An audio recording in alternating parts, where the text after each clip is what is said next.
नमस्कार मित्रों, मैं डॉक्टर परमेश्वर अरोड़ा आप सभी का स्वागत करता हूं इस अपने सो कॉल्ड लाइव सेशन में। और हम लोगों की काफी दिन बाद मुलाकात हो रही है। बहुत खुशी की बात है, मुलाकात तो हो रही है, थोड़ा दिन का गैप जरूर आया है और अभी लोग ज्वाइन होना शुरू हो चुके हैं। आज हम लोग बात करेंगे IBS, इरिटेबल बॉवेल सिंड्रोम, या जिसे आयुर्वेद की भाषा में संग्रहणी रोग भी कहते हैं। और संग्रहणी रोग के जो सिम्टम्स होते हैं वो मैं बता देता हूं आपको। नंबर 1, इन जनरल आप मल्टीपल टाइम्स जो है वो मल त्याग के लिए जाते हैं। आपको बार बार प्रेशर बनता है। आप सुबह एक बार जाते हैं, फिर आप थोड़ा सा चाय वाय पीते हैं, घूम के आते हैं, फिर आपको जाना होता है फ्रेश होने के लिए। उसके बाद में फिर आप नाश्ता करते हैं, फिर आपको फ्रेश होने के लिए जाना पड़ता है। और कभी कभी तो ये कंडीशन आ जाती है कि आपको पानी भी पीते हैं तो प्रेशर बन जाता है। लंच के बाद अमूमन जाना पड़ता है।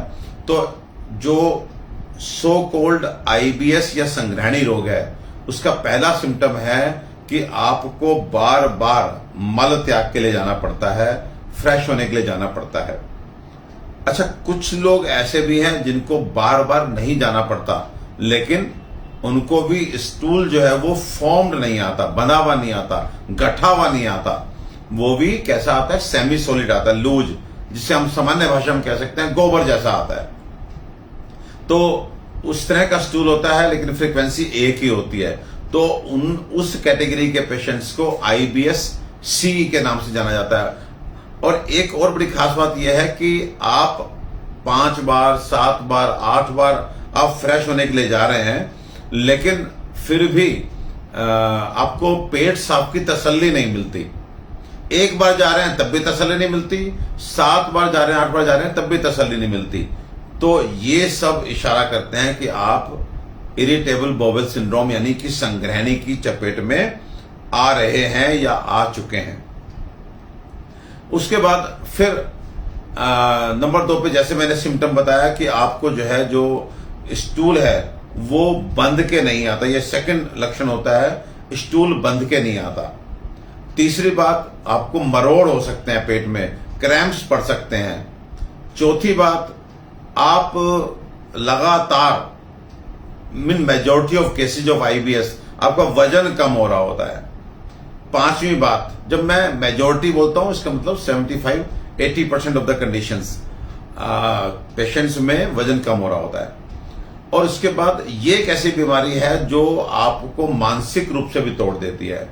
बहुत इरिटेबिलिटी होती है, आदमी चिड़चिड़ा हो जाता है, डिप्रेशन में जाता है, एंजाइटी में रहता है। तो IBS की जो प्रॉब्लम है वो फिजिकल प्रॉब्लम ना होकर एक साइकोसोमेटिक कहलाती है, यानी कहीं ना कहीं मन को और शरीर को, दोनों को ये खराब करती है।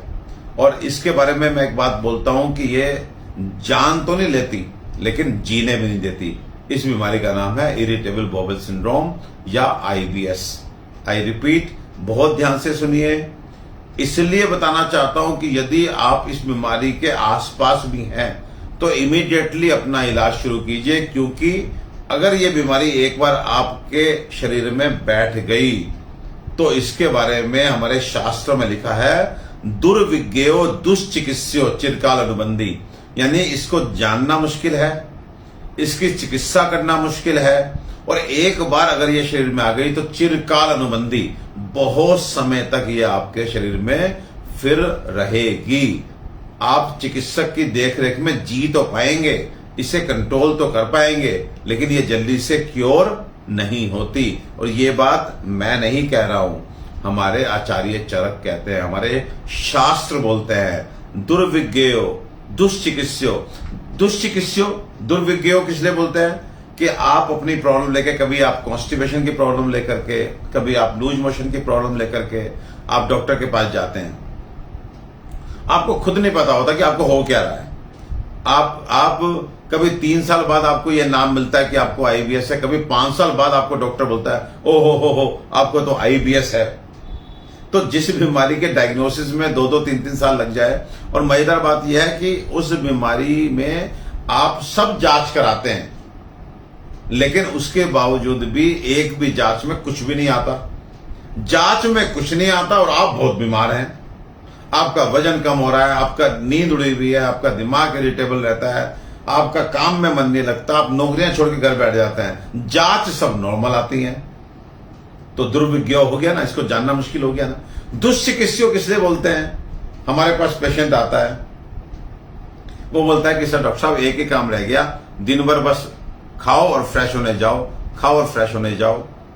लेकिन अब उसके बाद ये बोलता है कि साहब पेट साफ नहीं होता। तो आप ही से मैं पूछता हूं कि वो व्यक्ति जो दिन में 6-7 बार 8 बार फ्रेश होने के लिए जा रहा है, इन जनरल डॉक्टर बोलेंगे कि साहब इसको तो लूज मोशन लगे हुए हैं, इसको तो रोकने की दवाई दो। लेकिन जब दूसरा सेंटेंस ये निकल के आता कि पेट साफ नहीं होता, तो फिर अब डॉक्टर भी फंस जाता है कि अब इसको रोकने की दवा दें या इसको पेट साफ होने की दवा दें। तो दुष्चिकित्सक, इसकी चिकित्सा करना भी मुश्किल है। चिरकाल अनुबंधी, जैसे मैंने पहले कहा कि एक बार अगर ये बॉडी में सेट हो गई तो फिर इसको बहुत टाइम लग जाता है, शरीर से ये निकलती नहीं है। अब ये तो बातें हुई डराने वाली। एक और इसकी पहचान मैं बताना चाहूंगा, दीवा प्रकोपोच भवती रात्रो शांति की। देखिए ये अपने आप में इतना बड़ा डायग्नोस्टिक पॉइंट है कि डॉक्टर्स अगर इस पॉइंट को, मेरे जो जूनियर्स सुन रहे हैं या जो मेरे कलीग सुन रहे हैं, इस बात को जरूर कंसीडर किया कीजिए कि एक ऐसे मोशंस जो दिन में तो बार बार आ रहे हैं, सुबह से शुरू होकर 3-4 बजे तक व्यक्ति 6 बार 7 बार 5 बार 4 बार 8 बार 11 बार जो है फ्रेश होने के लिए जा रहा है। दीवा प्रकोपो च भवती रात्रो शांति, और शाम होते ही फिर वो बीमारी ठीक, उसके बाद वो बंदा भी ठीक, उसको कोई दिमाग में भी कोई टेंशन नहीं। मतलब रात में वो व्यक्ति एक बार भी नहीं। अगर आपको लूज मोशन लगे हैं तो लूज मोशन कहां देखते हैं कि दिन हो रहा है कि रात हो रही है। लेकिन इस बीमारी में दिन में आप बार बार जाएंगे, लेकिन जैसे ही सनसेट हुआ, शाम का समय शुरू हुआ, आप मुक्त हो गए इस बीमारी से। आपको रात में कभी भी नहीं उठना पड़ता, रात में आपको गैस भी नहीं बनती। In early stages of this disease, अगर आपकी बहुत क्रोनिक हो गई बीमारी या आप बिल्कुल उसको अटेंड नहीं कर रहे, फिर थोड़ी प्रॉब्लम आ सकती है। अदरवाइज इस मेरे जो सेंटेंस को मैंने बोला, इसको भी ध्यान रखिएगा। अगर आपको दिन में बहुत बार जाना पड़ता है लेकिन शाम होते ही फिर आप ठीक हैं, तो इसका मतलब है कि आप संग्रहणी या आईबीएस नाम की बीमारी की चपेट में आ चुके हैं। आपको तत्काल चिकित्सक को मिलना चाहिए। अब जरा अपने कुछ भाई लोग हैं, इनसे राम राम कर लें। सीमा ग्रोवर जी नमस्ते, गिरीश मोहन चड्डा जी को भी नमस्ते, नीलम भाटिया जी वाह जी वाह, ये तो मेरी योगिनी हैं और बहुत बढ़िया नेक, एक मेरी मित्र मैं कहूं, भाभी मैं कहूं, हमेशा समाज सेवा में तत्पर रहती हैं। नीलम भाटिया जी, आप प्रोग्राम में जुड़ी हैं, आपको सैल्यूट करता हूं।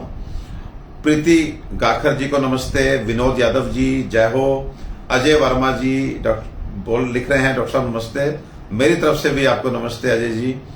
अजीत सिंह जी को भी नमस्ते, कृष्णा प्रसाद, वाह वाह वाह वाह वाह, मेरा भाई जय फरियादी, सैल्यूट करता हूं आपको भी। ये सब वो लोग हैं जो मेरे साथ हैं, मेरी टीम में हैं और मेरी शक्ति हैं, मेरी रीढ़ की हड्डी हैं। तो इन लोगों की वजह से ही मैं इतनी समाज सेवा कर पाता हूं। तो जय फरियादी मेरे भाई, आपको भी मैं सैल्यूट करता हूं। और वर्मा जी चरण वंदन, आप छोटे हैं, आप चरण वंदन कर रहे हैं तो मेरी तरफ से आपको आशीर्वाद। रजनीश निर्झर, रजनीश निर्झर, ये मेरा भाई, आज तो क्या बात है भाई, सारे भाई जुड़ गए, भाभियां जुड़ गई, वाह जी वाह, आनंद है, बहुत आनंद है, बहुत बहुत शुभकामनाएं। और रजनीश, आपको क्या मैं आशीर्वाद दूं, क्या मैं दुआएं दूं। ये रजनीश निर्झर, ये वो मेरा छोटा भाई है जो मेरे दिल के बहुत पास है और सेल्फलेस सर्विस जिसे बोलते हैं, निस्वार्थ भाव से सेवा, उसमें ये बहुत अग्रणी है। और पर्दे के पीछे रह करके जो किरदार निभाते हैं, किसी नाटक को, किसी प्रस्तुति को श्रेष्ठ बनाते हैं, तो उसमें रजनीश निर्झर जी हैं। दिखते कम हैं लेकिन काम करने में सबसे ऊपर हैं, श्रेष्ठ हैं। आपको भी बहुत सारा आशीर्वाद, आप छोटे भाई हैं। और जी संजय जी, आपको नमस्ते। नीतू देवी नमस्ते। सुरेश कलशान, ये मेरा भाई भी, आज क्या बात है भाई, आज तो दिल खुश हो गया। सब मेरे परिवार के लोग जुड़े हुए हैं। सुरेश कलशान जी भी बहुत ही बढ़िया नेक इंसान है। ये पर्सनली मैं इनको जानता हूं और बहुत प्यारा व्यक्तित्व है इनका, और इनकी मिसेज भी, और जी कुलदीपक वर्मा, सब लोग आज जो है बहुत अच्छे अच्छे बच्चे जुड़ रहे हैं। सपना सिंगल, एसिडिटी से इसका कोई रिलेशन है क्या? सपना जी ने पूछा है कि क्या आईबीएस का एसिडिटी से रिलेशन है? बिल्कुल सपना जी, आईबीएस अपने आप में एक ब्रॉड स्पेक्ट्रम बीमारी है। आपको एसिडिटी हो सकती है, आपको गैस मतलब ब्लोटिंग हो सकती है, आपको कॉन्स्टिपेशन तो हमेशा लगता ही है, सिर दर्द आपको रह सकता है, वजन आपका कम होता है, इरिटेबिलिटी आपको रहती है, नींद आपकी उड़ सकती है। ये इस तरह की बीमारी है। तो आईबीएस के लिए मेरा पहला रिकमेंडेशन यह है कि अपने खाने को ठीक करें। अब एक क्वेश्चन जो सभी लोग मुझसे क्लिनिक पे आके पूछना चाहते हैं, लेकिन शायद क्लिनिक पे उतना समझाने का समय नहीं होता, लेकिन आज सामूहिक रूप से मैं आपको बताता हूं 3 बहुत बड़े कारण होते हैं आईबीएस होने के। ये बड़ी बीमारी है, मैं फिर कह रहा हूं, जान नहीं लेती लेकिन जीने भी नहीं देती। आईबीएस के 3 कारण जो सब लोग जानना चाहते हैं। पहला कारण है लगातार एक तरह से खराब खाने को खाना, या गलत तरीके से खाने को खाना, या ओवर ईटिंग करना, या मिसमैच गलत कॉम्बिनेशन में खाना खाना। अगर आपको किसी भी कारण से, आप हॉस्टलाइट हैं, आपको हॉस्टल में रहना पड़ रहा है, आपकी जॉब वहां पर है जहां आपका परिवार साथ में नहीं है, आप बाध्य हैं बाहर का खाना खाने के लिए, आप मैदे की चीजें बहुत खाते हैं, आपको बहुत अधिक फ्राइड तला भुना खाने का शौक है, जबकि आपकी डाइजेस्टिव सिस्टम उतना स्ट्रांग नहीं है, तो आप सूनर और लेटर इस तरह की बीमारी में आ जाएंगे। इनिशियली आपको कोलाइटिस हो सकता है, हाथों में सूजन हो सकती है, लेकिन बाद में वो आईबीएस में कन्वर्ट हो जाती है।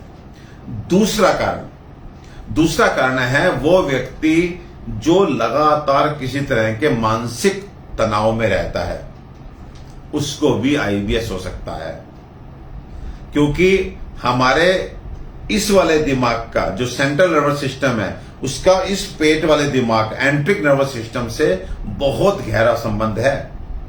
आप देखिए, जब आप खुश होते हैं तो आप बहुत खाना खा लेते हैं और पचा भी लेते हैं, और जब आप दुखी होते हैं तो आपकी भूख उड़ जाती है। आपको दुख यहां से है, भूख उड़ गई आपकी। भूख लगना ना लगना एक डाइजेस्टिव सिस्टम का सिम्टम है। तो कहीं ना कहीं सेंट्रल नर्वस सिस्टम और एंट्रिक नर्वस सिस्टम, जो हमारी आंतों में नर्वस सिस्टम है, वो दोनों का घनिष्ठ संबंध है। तो इसलिए ये बीमारी, जब मानसिक तनाव आपको बहुत अधिक लंबे समय तक रहता है, तो भी आप इस बीमारी की चपेट में आ सकते हैं। तीसरा कारण वो बहुत ही स्पेशलाइज्ड कारण है, जो शायद आपको बड़ा अजीब भी लगे। इस बीमारी के बारे में कहा जाता है कि अति सारे निवृत्ते अपि मंद अग्नेर अहित अश्नस्य भूये संदूषितो वर्णिर ग्रहणिम अभिदुष्येत। इसका मतलब क्या हुआ? इसका मतलब है अति सारे निवृत्ते अपि, आपको किसी भी कारण से लूज मोशंस लग गए, अभी अभी आपके ठीक हुए, आज ठीक हुए, आपको 3-4 दिन आपको पेट आपका खराब रहा, अति सारे निवृत्ते अपि मंद अग्नेर, आपकी अग्नि अभी मंद है, आपको अभी अभी लूज मोशन ठीक हुए हैं, आपकी डाइजेस्टिव पावर अभी पूरी तरह से रिकवर नहीं हुई है। अति सारे निवृत्ते अपि मंद अग्नेर अहित अश्नस्य, लेकिन आपका मन नहीं माना। अब 3-4 दिन हो गए आपको खिचड़ी दलिया खाते हुए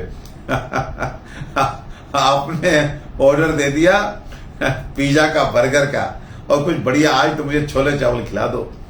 फिर से सुनिए, अतिसार यानी लूज मोशंस अभी जस्ट ठीक हुए हैं, अभी अग्नि मंद है। उस मंद अग्नि के रहते स्लगिश डाइजेस्टिव सिस्टम में आपने जीभ के चलते, स्वाद के चलते कुछ भारी खाना खा लिया, तो ग्रहणिम अभिदुष्येत, आपकी ग्रहणी जो है, मतलब पेट का वो वाला पार्ट जहां पर मैक्सिमम डाइजेस्टिव प्रोसेस होता है। एक्चुअली आप इस ग्रहणी वर्ड को समझिए, ये संग्रहणी यानी कि वो रोग जो हमारे इंटेस्टाइन के ग्रहणी पार्ट को पक्व अमाशय मध्यस्थता गृहिणी सा प्रकृतिता, मतलब पक्वाशय जिसे बोलते हैं लार्ज इंटेस्टाइन, आमाशय जिसे बोलते हैं पेट, हमारा स्टमक, स्टमक और लार्ज इंटेस्टाइन के बीच के पार्ट का नाम शास्त्रों में दिया गया है गृहिणी, यानी कि स्मॉल इंटेस्टाइन, जहां पर मैक्सिमम डाइजेस्टिव प्रोसेस पार्टिसिपेट करता है या होता है, जहां पर सबसे अधिक पाचन की क्रिया होती है। स्टमक का काम है आप जो भी खा रहे हैं उसे इकट्ठा करना, थैला है हमारा पेट, फिर धीरे धीरे वहां से वो रिलीज करता है, फिर हमारा एक तरह से छोटी आंत में डाइजेस्टिव प्रोसेस होता है, फिर वो आगे बढ़ता है और वहां जाकर के बड़ी आंत में पानी का एब्जॉर्प्शन बॉडी में होता है, स्टूल का फॉर्मेशन होता है। तो भोजन पाक की क्रिया होती है जिस एरिया में, उसका नाम है गृहिणी, और जब वो दूषित हो जाती है तो रोग बन जाता है संग्रहणी। और हमारे जो गुरुजी थे बड़े मजाक में बोलते थे कि जैसे कुशल गृहिणी घर में होती है ना, वो भी जब एक बार जो भी मिल गई किस्मत में फिर उसके बाद जिंदगी भर पीछा नहीं छोड़ती, ऐसे ही ये संग्रहणी है, ये भी संग ही रहनी है। जैसे आपकी कुशल गृहिणी संग रहनी है, ऐसे ही ये भी संग ही रहनी है। लेकिन अगर ठीक ठाक सा आपका हिसाब किताब हो तो फिर मुझे ऐसा लगता है कि हमारी कुशल गृहिणी भी कंट्रोल में रहती है।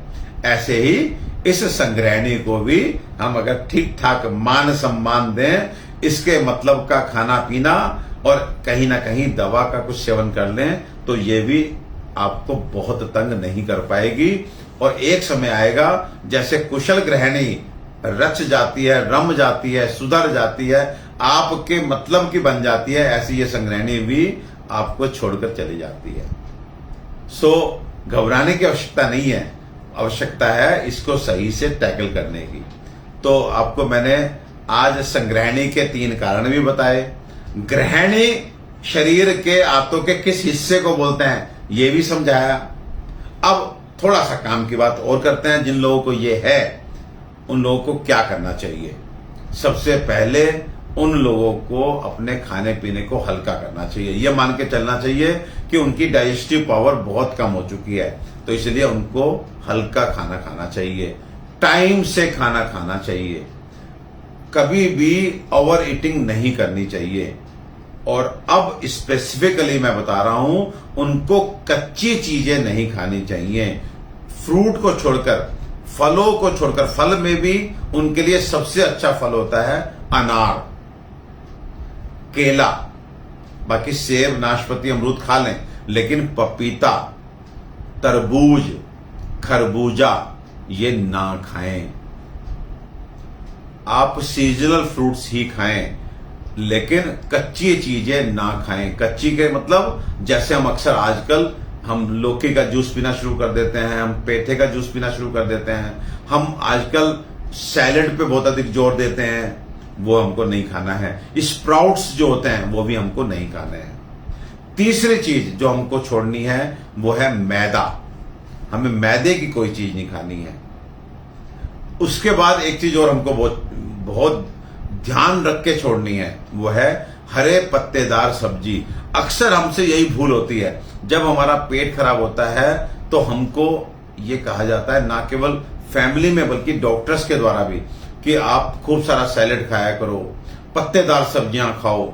आप जानते हैं आपका जो पेट खराब है वो धीरे धीरे आईबीएस की तरफ बढ़ जाता है जब आप बहुत अधिक कच्ची चीजें खाते हैं और पत्तेदार चीजें खाते हैं।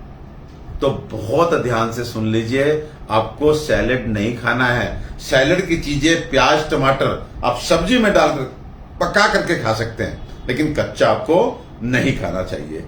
तो ये आपको ये हटाना है, पत्तेदार सब्जी हटानी है, साबुत दालें जैसे उड़द, राजमा, चना, लोबिया ये हटा दीजिए। आपको मूंग धुली, मूंग छिलका, अरहर, मसूर इस तरह की दालें खा लीजिए। तो आप देखेंगे कि डाइट वाइज आपका काफी कुछ करेक्शन हो जाएगा। फिर आपने कभी भी किसी तरह के भी मेंटल स्ट्रेस में नहीं जाना है। वो उससे कैसे बचेंगे? उससे बचने का सबसे बड़ा तरीका यह है कि आप जो है थोड़ा सा अपना मन धार्मिक ग्रंथों की तरफ लगाइए।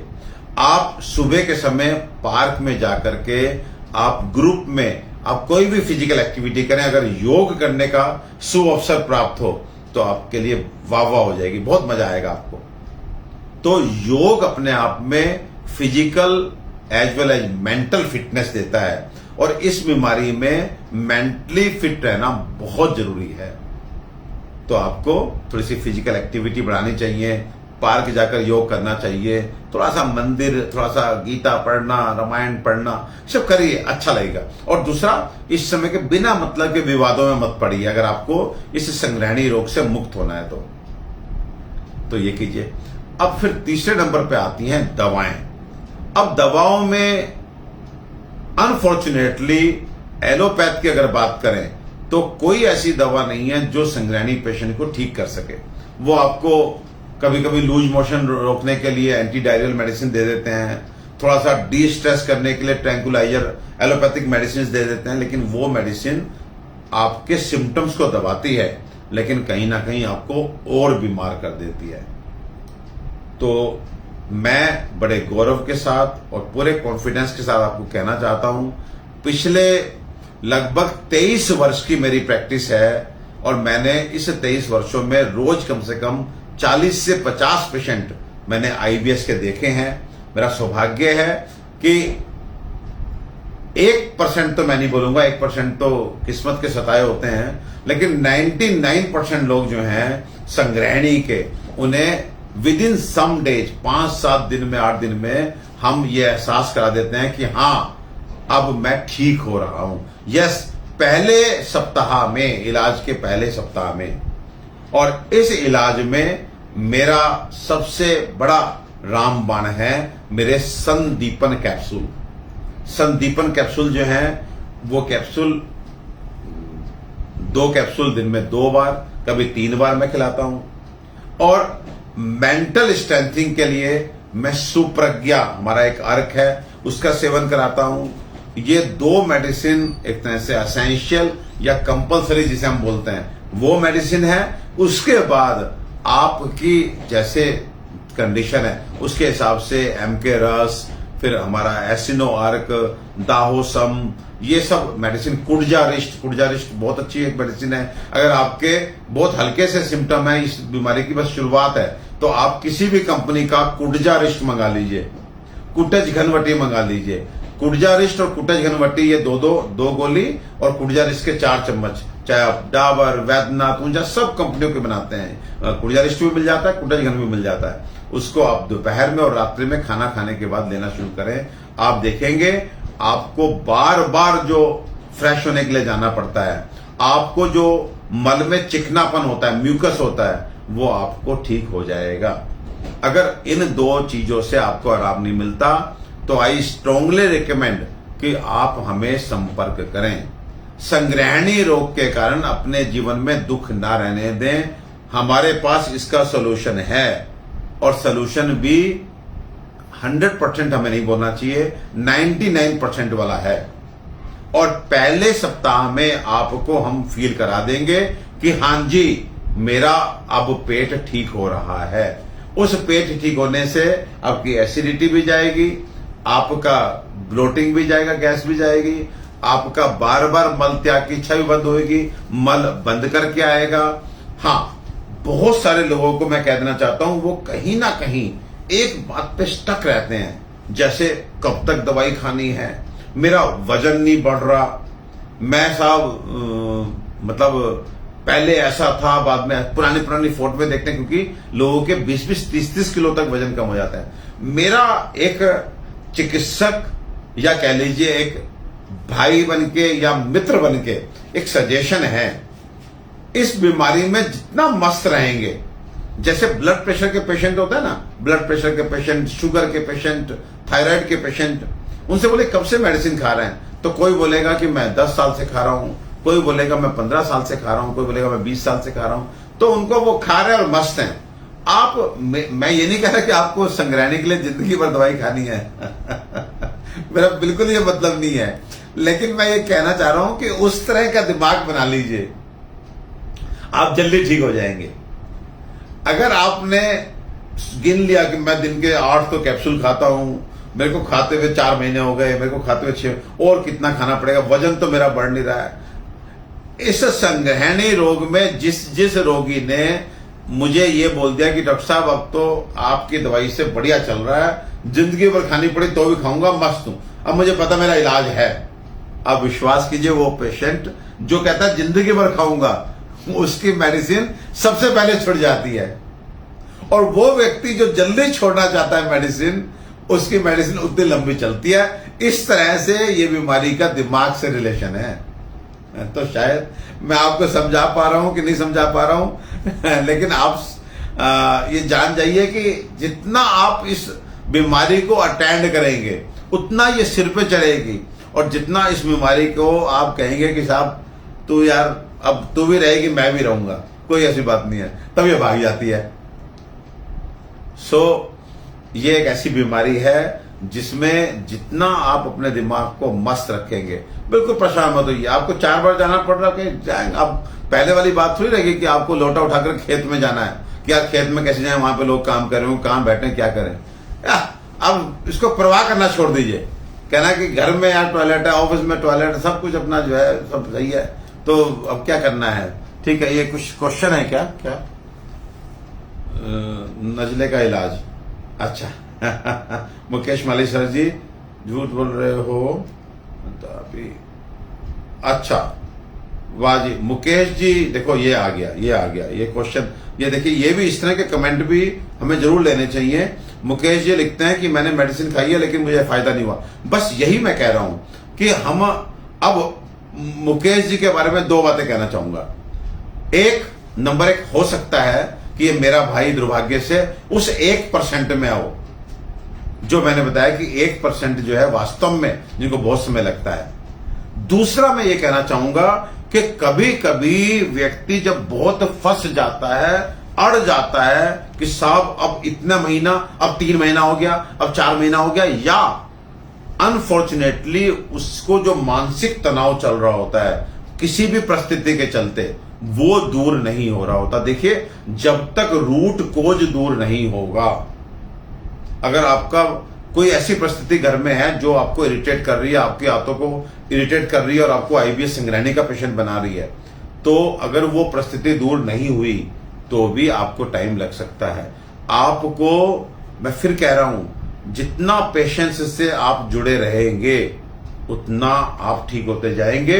ये बीमारी ऐसा नहीं होता कि आपको फायदा ना हो। मैं अभी भी गारंटी लेके कहता हूं कि मुकेश जी ने भी अगर लंबे समय कुछ महीने खाई है दवाई, तो आपको बीच बीच में आपको ऐसा लगा होगा मैं ठीक हो गया, लेकिन फिर आ जाती है, फिर क्योंकि ट्रिगर मिल गया फिर आ जाती है। लेकिन विश्वास कीजिए मुकेश भाई, मैं आपसे 1-2 महीने बाद ये लिखवाऊंगा कि साहब अब मुझे आराम है।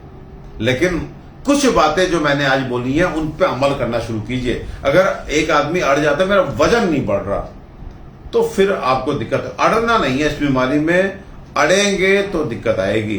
बाकी एक क्वेश्चन और था, नजला।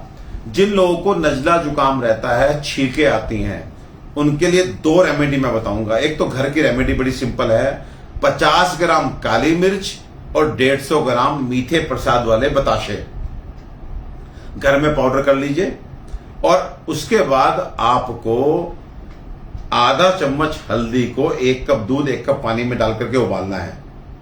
आई रिपीट, एक तरफ पाउडर तैयार करना है जिसमें 50 ग्राम काली मिर्च और 150 ग्राम बताशे डाल करके आपने एक डिब्बे में भर के रख देना है।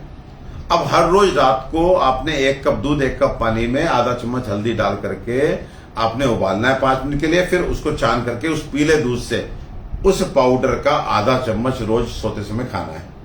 अगर आपकी नजले की समस्या हल्की है तो इसी पाउडर से ठीक हो जाएगी, और नहीं तो एक दवाई का नाम बताता हूं जिसका नाम है सुथ्रो। इस सुथ्रो टैबलेट को 2 गोली सुबह शाम चूसना शुरू कीजिए, और आपकी सालों की एलर्जी जिसकी वजह से आपको बार बार छींकें आती हैं, अचानक से नाक बहना शुरू हो जाता है, वो ठीक हो जाएगी। तो पहला मैंने बताया काली मिर्च बताशे का पाउडर हल्दी वाले दूध के साथ लीजिए, और दूसरा मैंने बताया सुथ्रो टैबलेट। सुथ्रो टैबलेट केवल कंट्रोल नहीं करती, ये क्योर करती है। तो आप अगर सुथरो टैबलेट को लगातार चूसने का काम कर 2 सुबह 2 शाम, तो आपका नजला हमेशा के लिए खत्म हो जाएगा। और वापिस से रिपीट करता हूं, अगर आपको एक क्वेश्चन आया था कि आईबीएस के साथ एसिडिटी अलग चीज है, अगर खाली एसिडिटी है और उस एसिडिटी की वजह से आपको घबराहट होती है, तो मैं आपको बता रहा हूं, जब आपको गैस बनती है, आपको एसिडिटी होती है, तो भी बहुत सारे लोगों को उसी से घबराहट भी होना शुरू हो जाती है। तो आपको घबराहट की मेडिसिन नहीं चाहिए, आपको अपनी एसिडिटी को ठीक करना है, तो उसके लिए एसिनो कैप्सूल, एसिनो अर्क के साथ सुबह शाम खाइए। एसिनो अर्क 4 चम्मच की मात्रा, एसिनो कैप्सूल 2, ये सुबह शाम खाइए। तीसरी मेडिसिन आपको नहीं लेनी है।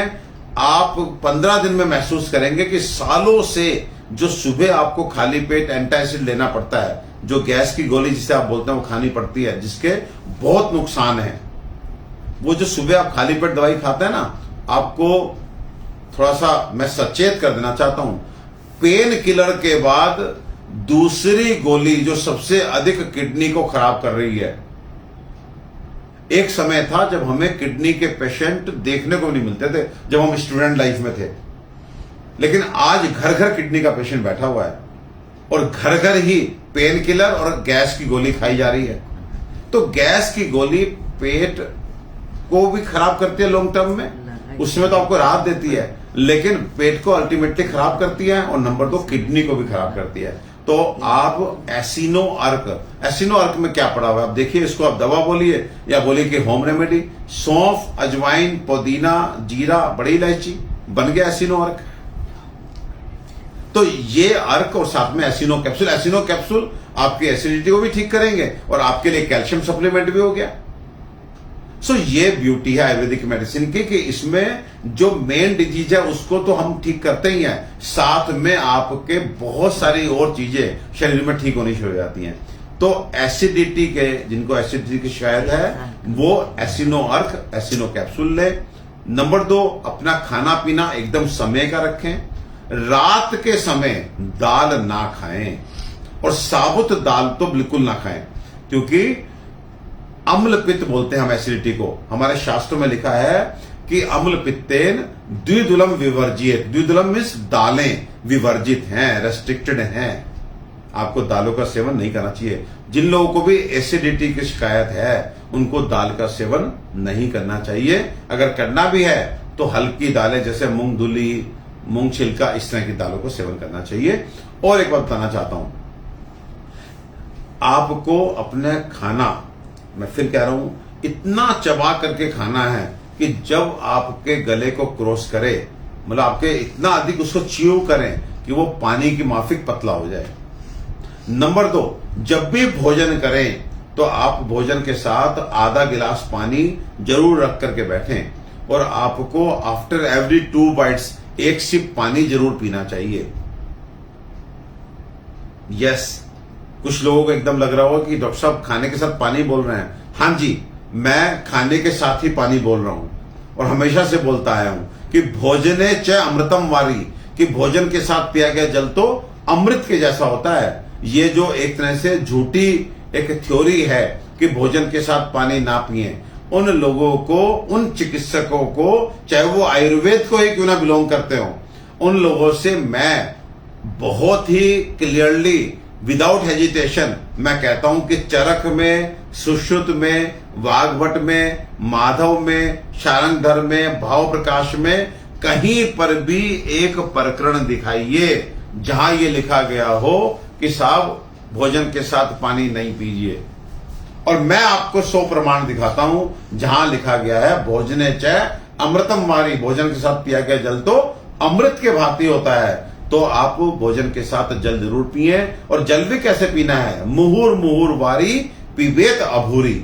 मुहुर मुहुर मीन्स बार बार, वारी मीन्स पानी, पिबेत मीन्स पिए, अभूरी मीन्स थोड़ा थोड़ा। तो जिस तरह से आप नाश्ते में कभी दलिया के साथ, कभी पोहा के साथ, कभी कुछ और लेकर के बैठते हैं और चाय का कप साथ में लेकर बैठते हैं, प्रोटीन खा रहे होते हैं, तो आप चाय हर 2 बाइट के बाद 1 सिप चाय, बस सेम वे आपको लंच में और आपको रात्रि के खाने में, डिनर में आपको आधा गिलास पानी साथ में पीना शुरू कीजिए। खाना चबा चबा के खाइए। और अगर आपको एसिडिटी नहीं है, केवल गैस की शिकायत है, तो भोजन से 15 मिनट पहले एक छोटा सा अदरक का टुकड़ा सेंधा नमक लगा करके खाइए। दिन में आप हो सके तो कभी 1-2 बार सौंफ रख लीजिए अपनी टेबल पे, थोड़ी सी अजवाइन रख लीजिए अपने कहीं पे आसपास। आप सौंफ खाइए, आप अजवाइन खाइए, अदरक का टुकड़ा नमक लगा करके खाइए 15 मिनट पहले भोजन से। भोजन के साथ जल लीजिए और आप देखिएगा कि आपको इंडाइजेशन की प्रॉब्लम, आपको गैस की प्रॉब्लम, आपको बदहजमी, आपका कॉन्स्टिपेशन गायब हो जाएगा, इवन विदाउट एनी मेडिसिन। आपको कोई मेडिसिन नहीं खानी है। तो ये थोड़े बहुत परिवर्तन आपको अपने डाइट में लाने चाहिए, तो आपको सब अच्छा हो जाएगा। अनिल कुमार जी, जय सिया राम जी। अनिल जी, मुझे जहां तक लग रहा है आपके डीपी को देख के, फोटो को देख के, आप अर्जुन नगर में हैं और बड़े प्यारे भाई हैं, ये भी लगे रहते हैं समाज सेवा में और प्लांट्स वगैरह लगाने में बहुत आगे हैं, मुझे जहां तक पता लगा है। तो अनिल जी, पर्यावरण आज एक बहुत बड़ा विषय है। वो कोई भी व्यक्ति जो पौधे लगाता है, वृक्ष लगाता है, उनको पालता है, उनकी रक्षा करता है, वो सब अभिनंदनीय है, मेरे लिए वंदनीय है। तो अनिल भाई को भी मेरा नमस्कार। और जी रश्मि अवस्थी जी, नमस्ते। ये एग्जाम्पल बढ़िया दिया, पता नहीं किस एग्जाम्पल की रश्मि जी बात कर रही हैं, लेकिन चलो थैंक यू वेरी मच, तारीफ ही हो रही है, कोई बात नहीं है। मधुबाला जी नमस्ते, जय श्री राम। पुष्कर जी नमस्ते जी।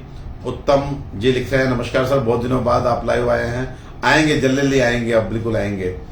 और thank you very much for your blessings and the words of praise. और नेहा नमस्ते भाई। हरीश जोशी जी नमस्ते। और ललिता असीजा जी, जय श्री श्याम। वीरेंद्र झा सर नमस्ते।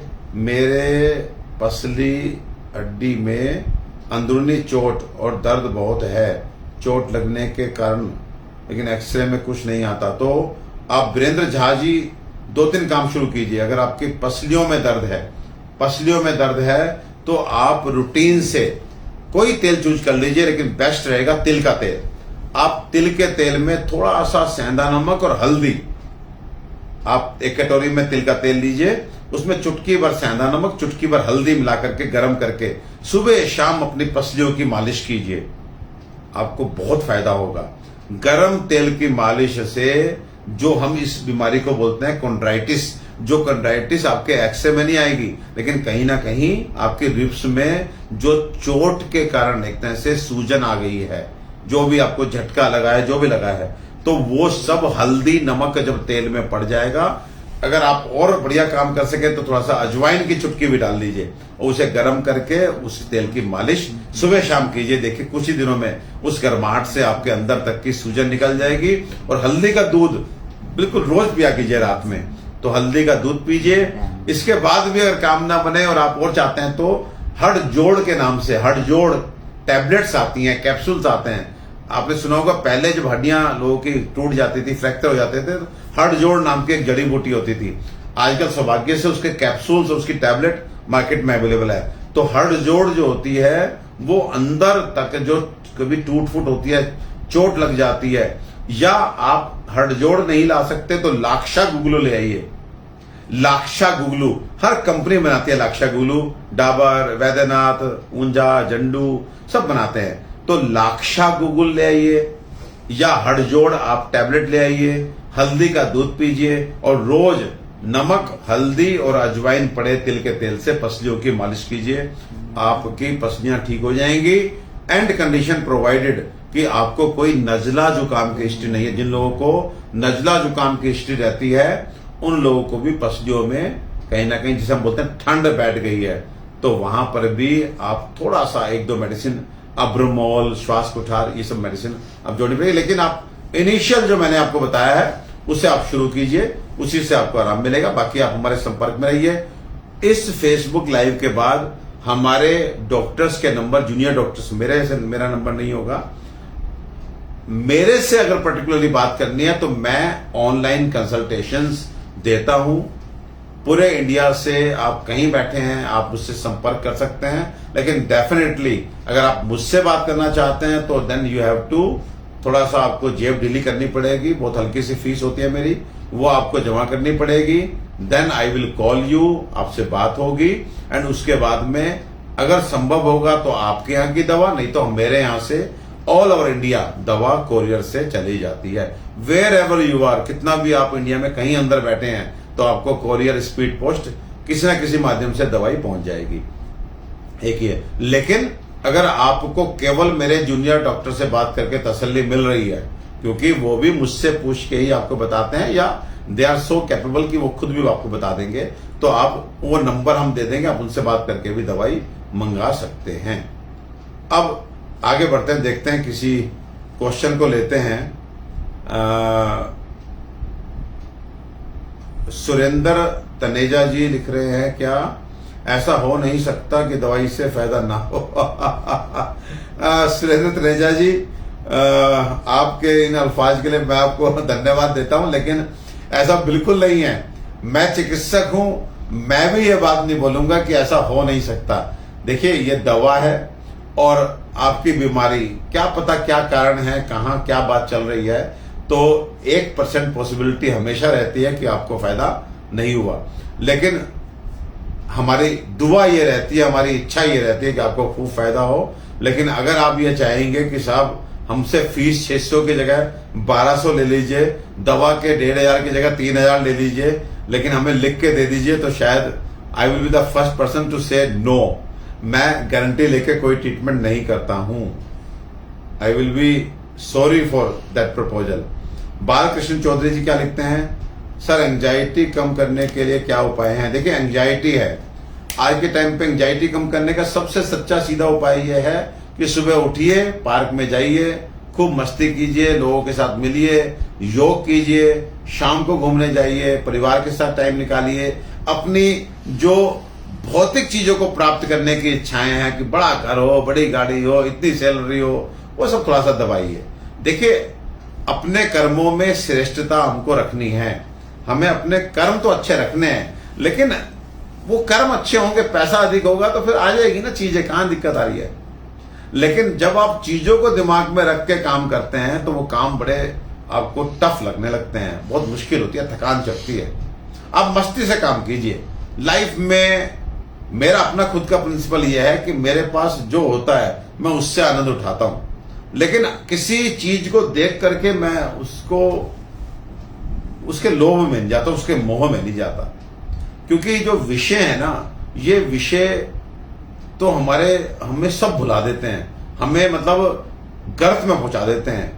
आप गीता का एक श्लोक आपके प्रश्न के बाद से याद आ रहा है कि ध्यायतो विश्वान पुंसे संगतेषु उपजायते, संगात जायते कामे, कामात् क्रोध उपजायते, क्रोधात् भक्ति समोह, सम्मोहात् स्मृति विभ्रमे, स्मृति भ्रंशात् बुद्धि नाशात्, बुद्धि नाशात् प्रणश्यति। देखिए, भगवान कृष्ण ने बड़े स्पष्ट लिखा है, ध्यायतो विश्वान पुंसे संगतेषु उपजायते। अगर आप विषयों की तरफ, विषयों में भौतिक चीजों की तरफ ध्यान भी लगाते हैं तो संगतेषु उपजायते, उसको प्राप्त करने की इच्छा पैदा हो ही जाती है। ध्यायतो विश्वान पुंसे संगतेषु उपजायते, संगात संजायते काम है। फिर उसको प्राप्त करने के लिए कहीं ना कहीं हम काम करना शुरू कर देते हैं, हम कहीं ना कहीं चेष्टा शुरू कर देते हैं, और जब वो चीज प्राप्त नहीं होती तो फिर हमें क्रोध की उत्पत्ति होती है। और क्रोध के बाद सम्मोह का मतलब एक तरह से फिर दृढ़ इच्छा शक्ति की, अब तो किसी भी कीमत पे इसको लेके रहेंगे, चाहे बच्चों को अलग करना पड़े, घर से घर छोड़ के कहीं काम करने जाना पड़े, हम रात दिन काम करना, अब तो इसको लेके रहेंगे। और जब इस तरह का सम्मोह हो जाता है तो स्मृति का नाश हो जाता है कि क्या अच्छा है, क्या बुरा है, कौन बड़ा है, कौन छोटा है। जब स्मृति का नाश हो गया तो बुद्धि का नाश, क्योंकि हमारी बुद्धि में, हमारी इंटेलिजेंस में आधार बनती है हमारी स्मृति, हमारा स्मरण शक्ति।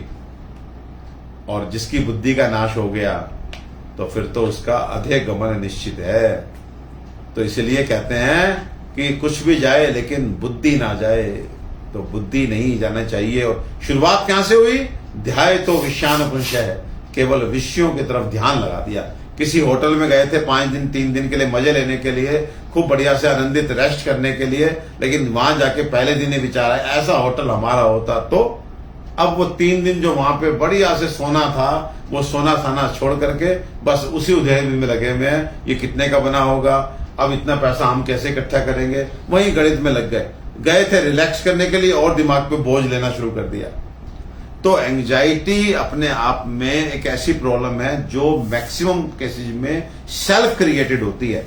सेल्फ क्रिएटेड, हम अपने आप को जबरदस्ती किसी बड़े काम में धकेल देते हैं जिसके शायद हम, मैं लायक नहीं बोलूंगा, लेकिन जिसके मैं फिर कह रहा हूं कि आप अपना आराम से जिंदगी काटिए। आपको खानी अल्टीमेटली 2 रोटी है और हम में से मैक्सिमम लोग रात में येलो दाल खा रहे होते हैं, दैट्स इट, और कुछ नहीं, और इतना ही चाहिए शरीर को। तो मजे से रहिए। दूसरा, अगर आप वास्तव में बहुत अधिक परेशान हैं तो हर्बल मेडिकेशन की तरफ जाइए। उसमें सिंपल, आप बाजार से किसी भी कंपनी का अश्वगंधा रिष्ट ले आइए, 4 चम्मच दोपहर 4 चम्मच शाम को पीजिए। अश्वगंधा रिष्ट आपके नर्वस सिस्टम को स्ट्रॉन्ग करेगा। फिर भी आपको लगता है नहीं काम बन रहा, तो सुप्रज्ञा हमारे पास एक ऐसा नर्वाइन टॉनिक है जिसे मैं बोलता हूं शायद विश्व का सबसे अच्छा नर्वाइन टॉनिक, जो इमीडिएट आपको कुछ ही दिनों में एहसास दिलाता है कि आप नर्वस सिस्टम से मजबूत हो रहे हैं। आपकी घबराहट, आपकी एंजाइटी, एक हर्बल मेडिसिन जो किसी तरह का कोई नुकसान भी नहीं देती, उससे ही ठीक होनी शुरू हो जाती है। तो आई स्ट्रॉन्गली रिकमेंड कि आप सुप्रज्ञा का सेवन करें। उसका अर्क भी आता है, उसके कैप्सूल भी आते हैं। तरीका सिंपल है, 2 चम्मच सुबह 2 चम्मच शाम को शुरू में लेंगे 3 दिन, उसके बाद 3 चम्मच करेंगे, फिर 4 चम्मच करेंगे, फिर उसकी मैक्सिमम डोज 5 चम्मच पे दिन में 2 बार आप जाइए। सुप्रज्ञा अपने आप में कंप्लीट रेजुविनेशन है नर्वस सिस्टम का, तो इसका आप प्रयोग करें और देखिए कुछ ही दिनों में आपकी एंजाइटी दूर हो जाएगी। रात में सोते समय आपको जो है थोड़ा सा पैर के तलवों पे सरसों के तेल की मालिश या तिल के तेल की मालिश कर लेंगे तो आपको नींद भी बढ़िया आएगी। तो नाक में तेल डाल लेंगे और बढ़िया है। तो इस तरह से नासा ही शीर्षोद्वारम, ये नाक जो है ना, ये सिर का द्वार है, इसमें तेल डालिए, इसमें घी डालिए, तो आप देखेंगे आपका ब्रेन जो है ना, उसमें नरिशमेंट मिलेगा, उसमें तर्पण मिलेगा। आपको ये नींद ना आने की समस्या, जल्दी से तनाव होने की समस्या, इन सबसे मुक्ति मिलेगी। ये छोटे छोटे काम, मुंह में 2 चम्मच तेल रखिए रोज, सुबह रोज 2 चम्मच तेल रखिए, सरसों का तेल बढ़िया मंगा करके और मुंह में रखिए थोड़ी देर,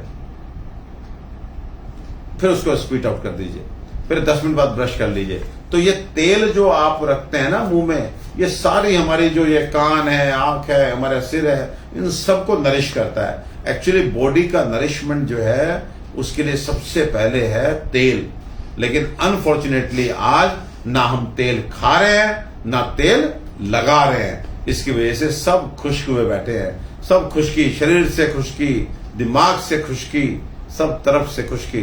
तो इन खुश्कियों को मिटाइए और खूब तेल खाइए और खूब तेल लगाइए।